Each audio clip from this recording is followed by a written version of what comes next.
do conhecimento humano, se de Deus eu me esqueço. Deixa a preguiça pra lá, vamos nos aprofundar. Teologia é na Besorá, lugar para se edificar.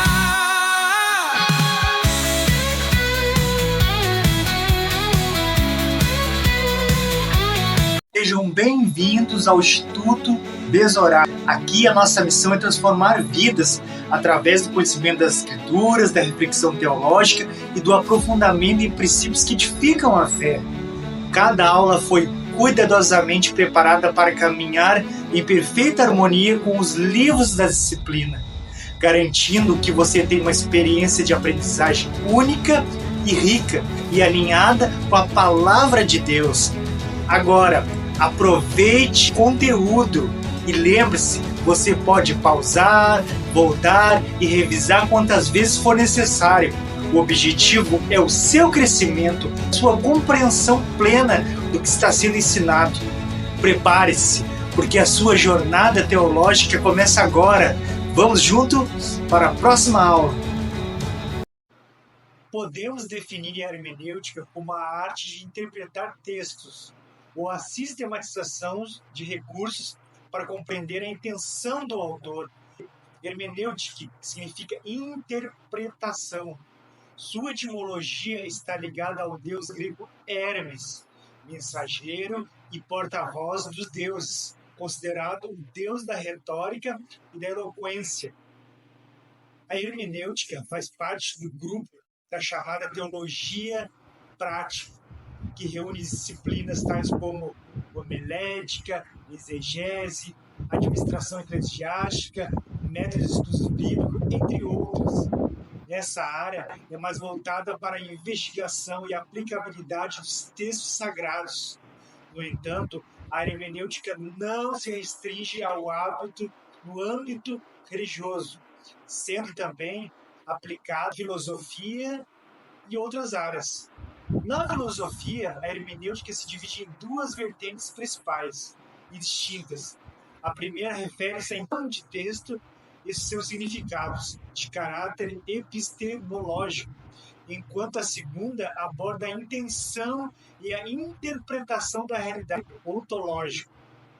A arte de compreender um texto e seu real significado envolve diversas questões, como a análise das classes de palavras, dos gêneros literários, dos costumes, das geografias, dos preceitos e dos modos de vida, entre outros.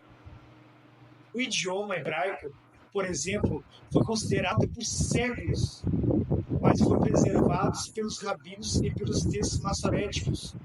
Com a formação do Estado de Israel, os judeus graduaram o uso do idioma. A hermenêutica desempenha três funções principais. Primeiro, analisar o objeto de estudo e sua compreensão.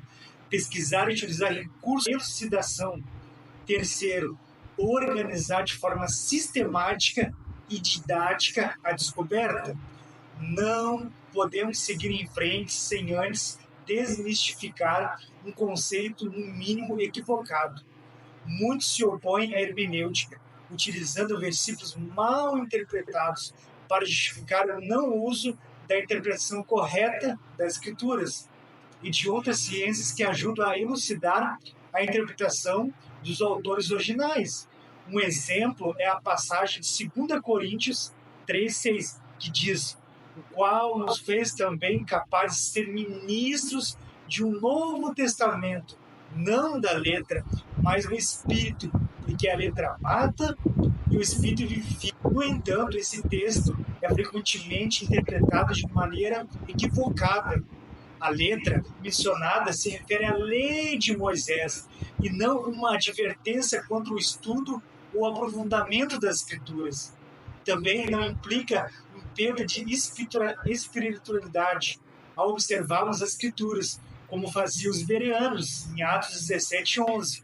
Ao contrário do que alguns defendem, as Escrituras incentivam aqueles que desejam servir a Deus a estudar e a manusear bem a palavra da verdade.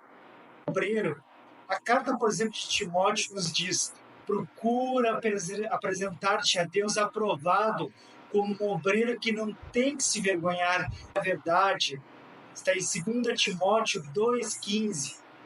Outro exemplo sobre a importância de compreender as Escrituras é o relato do quando viajava em seu carro, estava debruçado sobre uma grande dúvida, enquanto lia o livro do profeta Isaías, até que Filipe se aproximou e lhe perguntou: entende-se o que lê?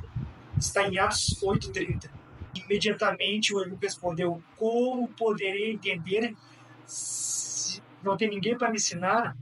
Está em Atos 8,31. O eunuco estava lendo Isaías 53,7. E Filipe explicou quem o profeta se referia, o que fez que o etíope cresce e logo após aquilo se batizasse, como está em Atos 8,36. Podemos afirmar que as Escrituras, quando bem interpretadas, provocam maior clareza na mensagem da cruz. A importância da hermenêutica.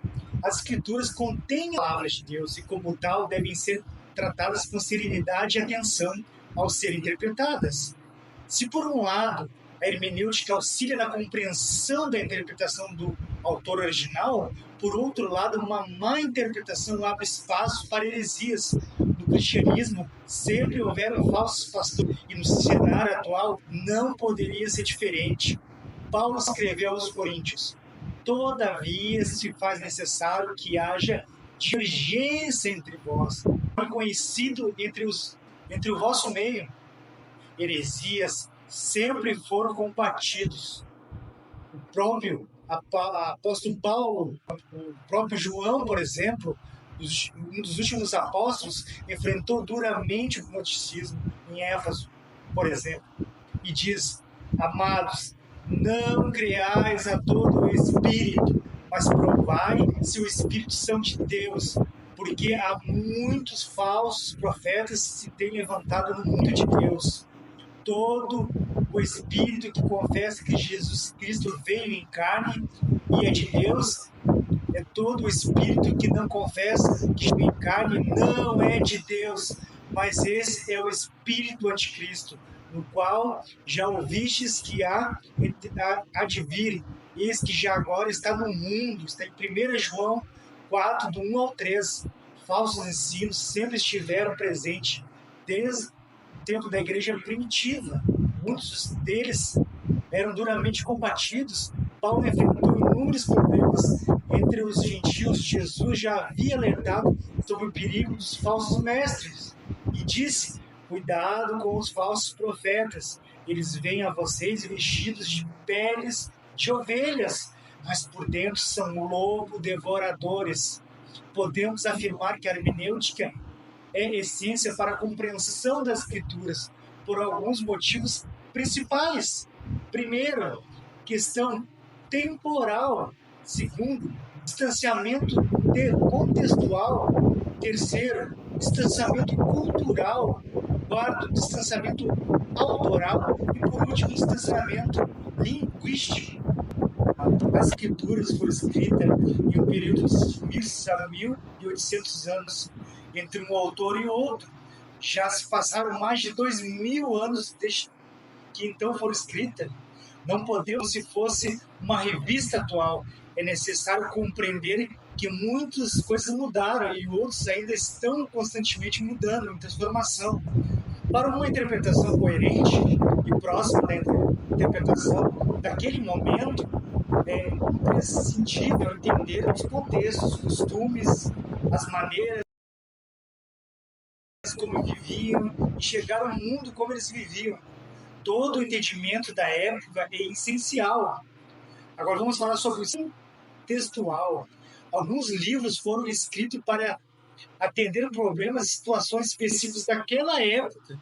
Podemos citar o combate ao gnosticismo e outras heresias.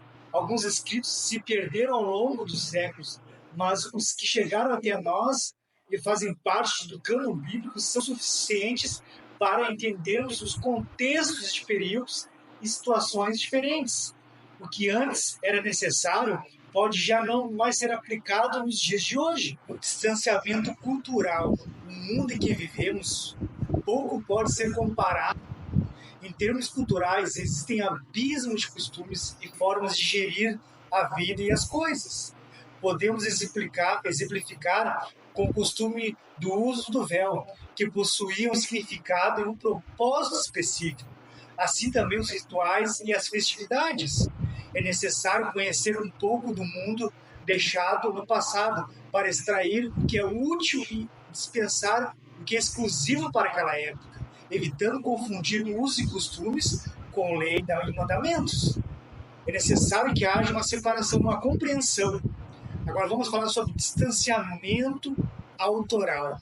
Autores é fundamental. O que cada um quis dizer ou transmitir. O que cada autor original desejar ao escrever. Para quem está falando e por que motivo está falando. É necessário analisar como correlações sobre o mesmo assunto podem ser abordadas de maneiras distintas, mas mantendo o mesmo significado. É necessário compreender a mensagem do autor, o que o autor quer dizer, para quem e por quê. Deve haver algumas perguntas, sempre que for necessário. Vamos falar agora de distanciamento linguístico. As escrituras nos idiomas originais foram escritos em grego, koiné. Novo Testamento, por exemplo, aramaico e hebraico no Velho Testamento.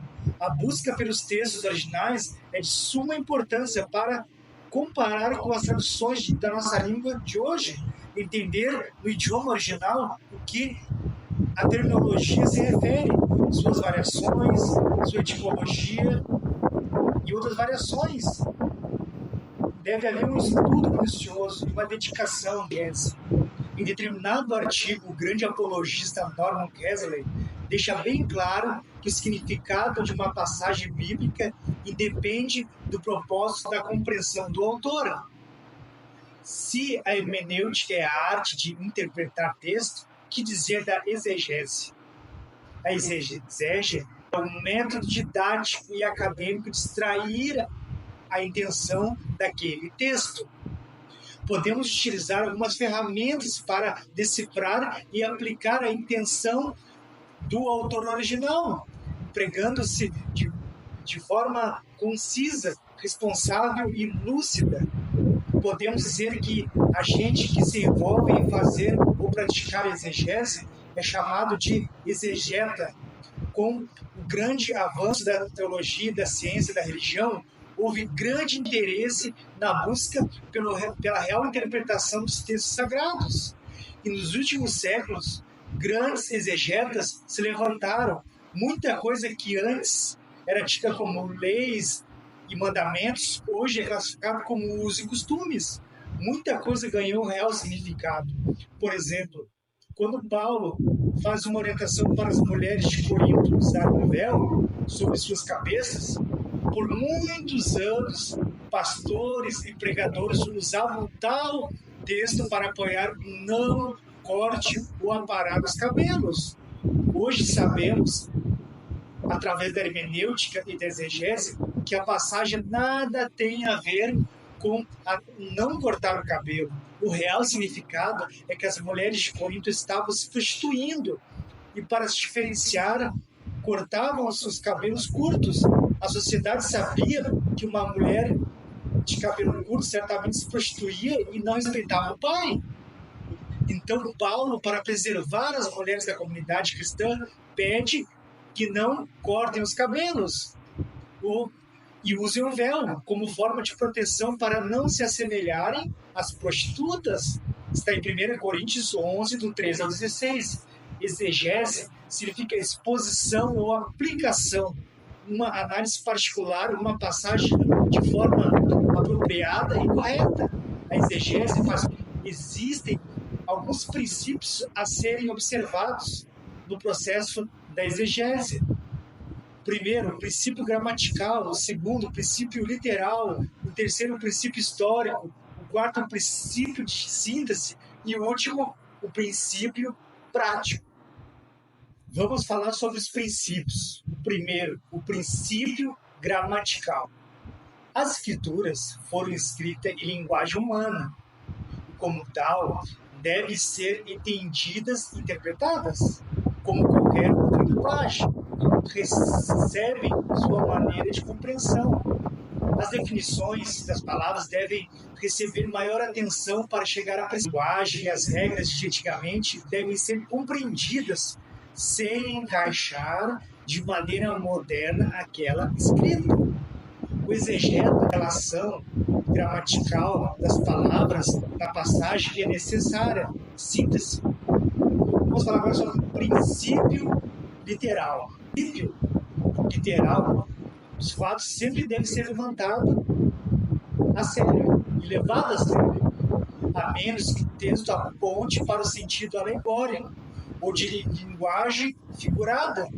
O exegeta não deve espiritualizar um texto literal com uma ideia, mas buscar o significado final, se este aponta para um desfecho de verdade sobrenatural. Se as escrituras falam dos levitas, são os levitas da tribo de Levi, e não uma analogia aos músicos das igrejas protestantes. Princípio histórico. A cultura da época deve ser compreendida, pois pode determinar o significado da passagem. Com o passar do tempo, as coisas mudam, e até mesmo algo que antes, por detrimento de alguma ordenança de Deus, se fazia presente, hoje pode ser apenas história para elucidar o contexto. A geografia, os costumes, as regras e as maneiras da época precisam ser levantadas. A cultura judaica pode ajudar a entender as escrituras. Vamos falar agora sobre o princípio da síntese. As escrituras são a melhor interpretação de si mesma, ou seja, passagens claras dão luzes às obscuras.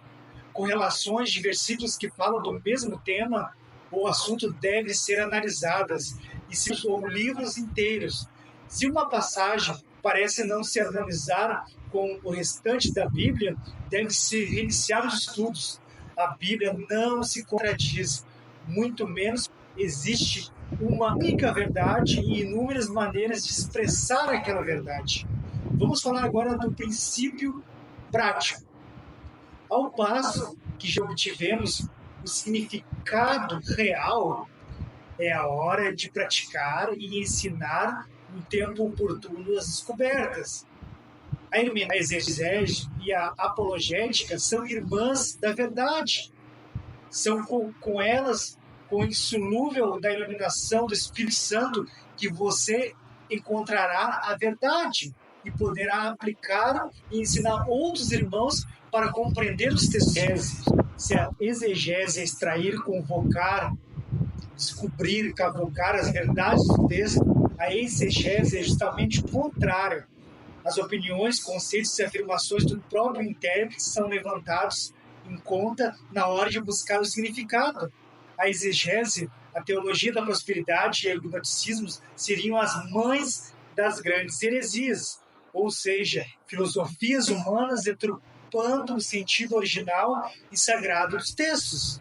Exegese, extrair de dentro para fora, preservar o original e a intenção dos autores. Exegese, colocar de fora para dentro, procurar adaptar conceitos, destruir verdades dos autores originais.